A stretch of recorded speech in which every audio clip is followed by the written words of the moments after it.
आजकल हर तरफ बस एक ही चर्चा है कि भाई वॉर चल रहा है और इसीलिए मार्केट गिर रहा है। लेकिन क्या सच में यही पूरी कहानी है? तो चलिए आज इसी सवाल की तह तक चलते हैं।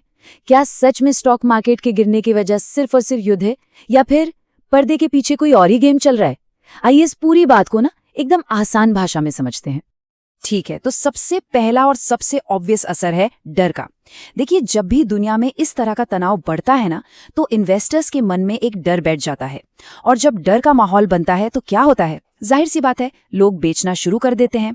इसी पैनिक सेलिंग की वजह से निफ्टी 50 और सेंसेक्स जैसे हमारे बड़े इंडेक्स तेजी से नीचे आने लगते हैं। अब आते हैं दूसरे बड़े प्रेशर पर, और वो है तेल की बढ़ती कीमतें। युद्ध का एक बहुत ही खतरनाक असर सीधे सीधे क्रूड ऑयल की कीमतों पर पड़ता है। कीमतें आसमान छूने लगती हैं, और भारत जैसे देश के लिए, जो अपनी जरूरत का ज्यादातर तेल बाहर से मंगवाता है, ये एक बहुत बड़ी मुसीबत बन जाती है। ये बिल्कुल एक चेन रिएक्शन की तरह काम करता है। सोचिए, तेल महंगा हुआ तो ट्रांसपोर्ट का खर्चा बढ़ गया, ट्रांसपोर्ट महंगा हुआ तो लगभग हर चीज के दाम बढ़ गए। अब जब सामान बनाने की लागत बढ़ेगी तो कंपनियों का प्रॉफिट कम होगा, और जब कंपनियों का प्रॉफिट कम होगा तो नतीजा क्या होगा? पूरा का पूरा मार्केट नीचे चला जाता है। और तीसरा पॉइंट है ग्लोबल डोमिनो इफेक्ट। ये समझना बहुत जरूरी है कि आज दुनिया के सारे स्टॉक मार्केट एक दूसरे से जुड़े हुए हैं। अगर अमेरिका का मार्केट गिरता है या यूरोप में कमजोरी आती है तो उसका सीधा असर हमारे इंडियन मार्केट पे भी पड़ता है। और युद्ध के समय तो आप जानते ही हैं, पूरी दुनिया का सेंटिमेंट ही नेगेटिव हो जाता है। लेकिन रुकिए, अभी तक हमने जो भी बातें की वो हैं जो सबको दिखाई देती हैं, हेडलाइंस में आती हैं। पर इन सुर्खियों के पीछे एक और भी बड़ी ताकत है जो असल में मार्केट की चाल तय कर रही है। मार्केट को सबसे तगड़ा झटका तब लगता है जब फॉरेन इंस्टीट्यूशनल इन्वेस्टर्स यानी FIIs अपना पैसा बाहर निकालना शुरू कर देते हैं। देखिए, ऐसे अनिश्चित माहौल में वो रिस्क नहीं लेना चाहते। वो अपना पैसा इंडियन मार्केट से बेचकर सोना या फिर अमेरिकी बॉन्ड्स जैसी सेफ जगहों पर लगा देते हैं। और जब अरबों डॉलर्स मार्केट से एक साथ बाहर निकलते हैं तो मार्केट का गिरना तो तय है। अब आते हैं इस पूरी बातचीत के सबसे जरूरी हिस्से पर। ज्यादातर लोगों को लगता है कि मार्केट के गिरने का कारण युद्ध है, लेकिन असलियत में युद्ध सिर्फ एक ट्रिगर है, एक चिंगारी। मतलब मार्केट गिरने के लिए पहले से ही तैयार बैठा था, युद्ध ने तो बस उसे एक बहाना दे दिया।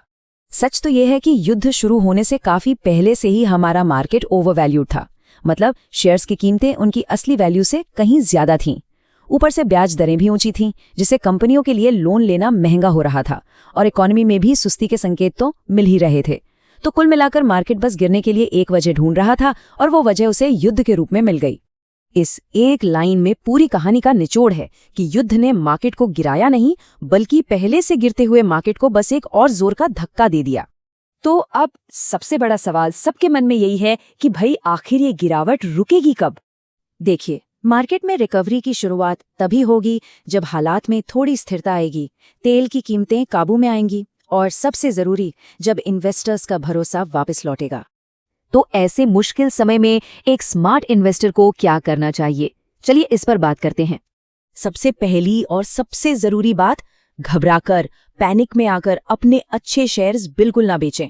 अगर आपकी SIP चल रही है तो उसे बंद करने की गलती ना करें, उसे चलने दें। ये वो समय है जब अच्छी फंडामेंटली मजबूत कंपनियों में निवेश करने के मौके मिलते हैं। और हाँ, हमेशा एक लॉन्ग टर्म व्यू बनाकर चलना है। एक बात हमेशा याद रखनी चाहिए, मार्केट की हर बड़ी गिरावट अपने साथ एक बड़ा मौका भी लेकर आती है, लेकिन ये मौका सिर्फ उन इन्वेस्टर्स के लिए होता है जो सब्र रखते हैं। तो अगली बार जब कोई कहे कि मार्केट सिर्फ युद्ध के वजह से गिर रहा है, तो उन्हें ये पूरी कहानी समझाइएगा।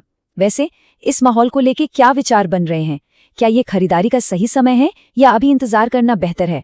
अपनी राय कमेंट्स में बताइएगा।